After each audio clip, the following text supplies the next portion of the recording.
Chers collègues, nous reprenons notre journée d'audition avec Madame Christiane Lambert, que nous accueillons, qui est présidente du Comité des organisations professionnelles agricoles de l'Union européenne, le COPA, également ancienne présidente de la FNSEA, et vous êtes une personnalité importante du débat agricole français depuis plusieurs années, donc c'est à ce titre-là que nous avons souhaité vous entendre.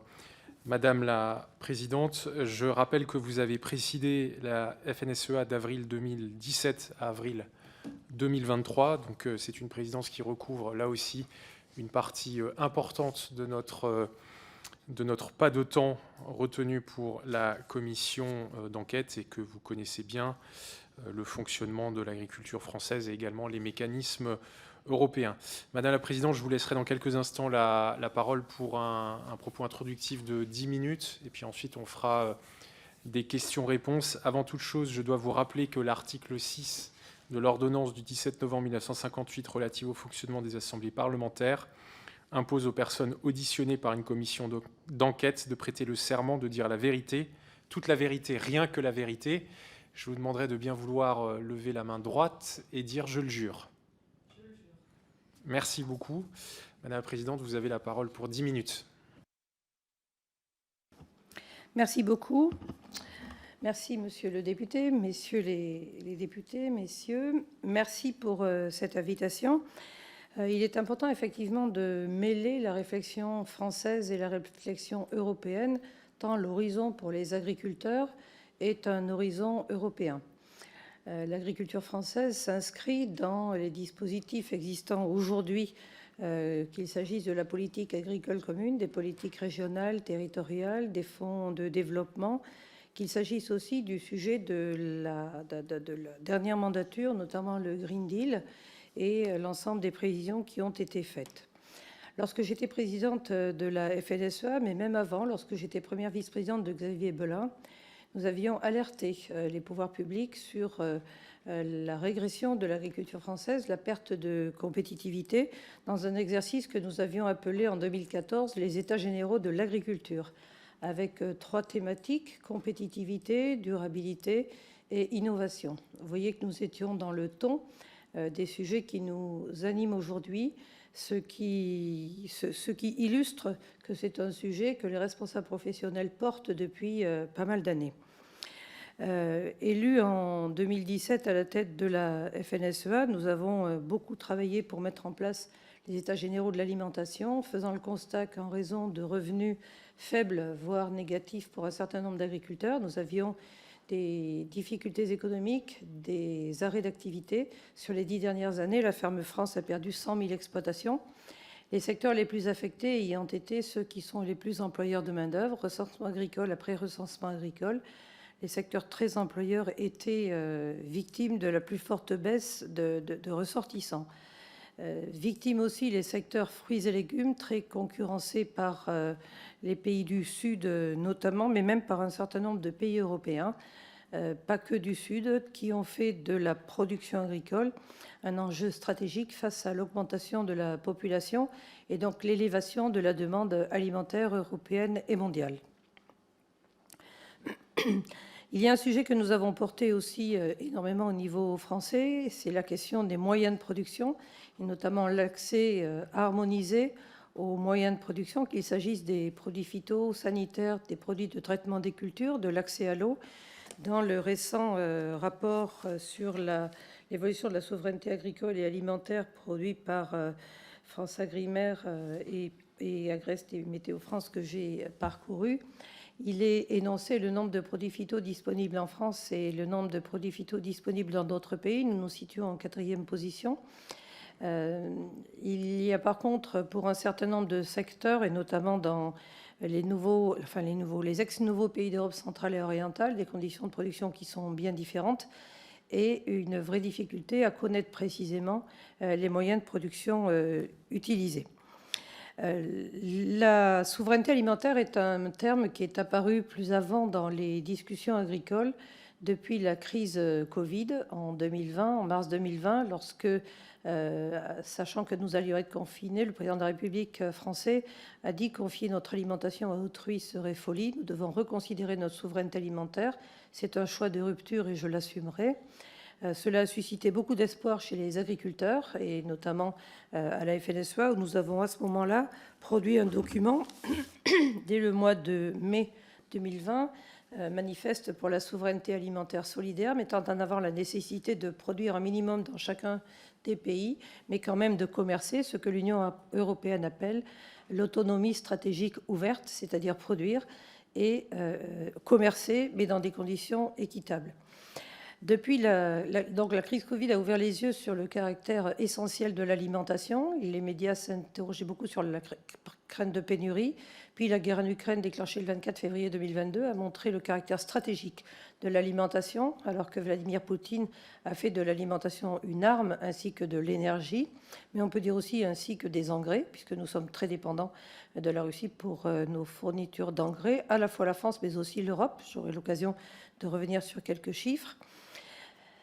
Essentiel, stratégique et vulnérable, tant les événements climatiques récents, à la fois en France et partout en Europe, montrent que l'agriculture, qui est un secteur d'activité qui n'a pas de toit, qui est à ciel ouvert, est très fragilisé par l'amplification des phénomènes climatiques. Il s'agit du gel historique de 2021, de la sécheresse historique de 2022, mais qui a été historique pour l'Espagne, la Grèce, l'Italie en 2023. Bref, ces événements se répètent et mettent à mal la production. Pour ces raisons, les agriculteurs ont déjà engagé un certain nombre de transitions, mais savent qu'il faut en engager de nouvelles. Toutefois, la prévision qui a été faite et qui était le chantier de la mandature d'Ursula von der Leyen à la tête de la Commission européenne, avec le Green Deal notamment, fort de 154 textes pour le Green Deal, sa déclinaison agricole Farm to Fork, 27 textes, et les agriculteurs sont aussi concernés par un certain nombre de textes horizontaux, a été une méthode descendante, top-down, autoritaire parce que conduite par un commissaire, Frans Timmermans, pas à l'écoute et assez doctrinaire dans sa façon d'appréhender les choses. Le premier reproche que l'on peut faire à cette stratégie Farm to Fork, c'est qu'elle n'a pas fait l'objet d'études d'impact global, ce que nous n'avons cessé de réclamer. Je dis nous en tant que COPA. Le COPA, c'est une organisation qui rassemble 65 organisations venant de 27 pays. Donc nous avons des ressortissants dans tous les pays. Nous portons la voix de 22 millions d'agriculteurs et leurs familles, présents partout sur les territoires, y compris dans les zones rurales les plus reculées. Les études qui ont été faites aux États-Unis d'abord, puis à l'université de Wageningen, puis dans un certain nombre d'autres centres de recherche, ont toutes montré que l'atteinte des objectifs de Farm to Fork, moins 50% de phyto, 25% d'agriculture biologique, moins 20% de nutriments, 30% de terres biodiversité, 10% de retrait de terres productives, allaient toutes conduire à un affaiblissement de la production de 12, 15 jusqu'à 18% dans certains secteurs de production comme la pomme ou la betterave. Inutile de vous dire que cette perspective ne nous convenait pas, d'autant que cela se traduisait concomitamment par une baisse de revenus pour les agriculteurs, baisse de chiffre d'affaires, baisse de revenus, une augmentation du prix des denrées pour les consommateurs et donc une augmentation des importations de produits venant d'ailleurs et ne respectant pas les mêmes règles que les standards que l'Union européenne veut imposer à ses ressortissants. Donc le contraire de l'autonomie stratégique ouverte. Et pour toutes ces raisons, nous avons, travaillé pied à pied pour essayer de dire attention, ce projet va trop vite, trop loin, trop fort. Nous ne sommes pas hostiles aux transitions. La direction est indispensable. Il n'y a pas de planète B. Les agriculteurs ont déjà commencé, mais de cette façon-là, ça paraît irréaliste et irréalisable. Et puis les événements qui se sont produits, Covid, guerre, événements climatiques majeurs, montrent que le paradigme a totalement changé. Peut-on conduire une même politique quand le contexte a changé? Nous pensons que non. Et la géopolitique nous montre tous les jours que la dépendance alimentaire d'un certain nombre de pays déstabilise la démocratie mondiale, déstabilise le contexte de stabilité et de paix au-delà de l'Ukraine et de la Russie, envahie par la Russie, au-delà d'un certain nombre de perturbations vers la mer Rouge. L'Afrique aujourd'hui est à feu et à sang, avec des territoires très convoités, pour d'autres raisons que le co-développement que portait la France, mais parce que la stratégie de terre pour l'alimentation est aussi la stratégie de la Chine. Et on a aujourd'hui le combat des géants avec la Chine et les États-Unis qui se combattent. La Russie, qui est un acteur majeur et qui va gagner plus de 30 millions d'hectares avec le réchauffement climatique dans la Sibérie. Et la Russie, qui, si elle prend l'Ukraine, représentera demain plus de 25% du blé mondial. Inutile de dire que l'Europe ne doit pas baisser la garde. L'Europe doit garder un potentiel de production. Et les accords commerciaux qui sont aujourd'hui ou signés, ou en passe de l'être, ou en négociation, plus de 60 aujourd'hui, nous inquiètent énormément, parce qu'on ne peut pas imposer aux agriculteurs des règles draconiennes et dans le même temps ouvrir les frontières à tout va à des produits qui ne respectent rien. La conséquence de cela, c'est un désamour pour la construction européenne, c'est un risque de fragilisation, de radicalisation, de vote de rejet qui pourrait être dramatique. Donc l'agriculture a beaucoup gagné avec la politique agricole commune. La France est le pays le plus bénéficiaire. Les agriculteurs ont construit des filières et se sont développés grâce aux politiques européennes.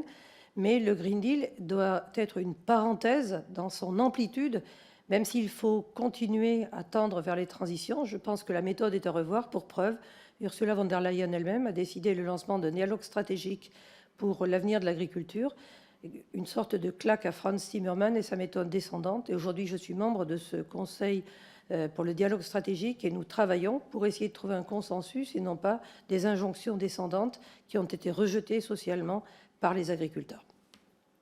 Je reste dans les temps des 10 minutes et je suis prête à répondre à vos questions. Merci Madame la Présidente. Alors moi j'ai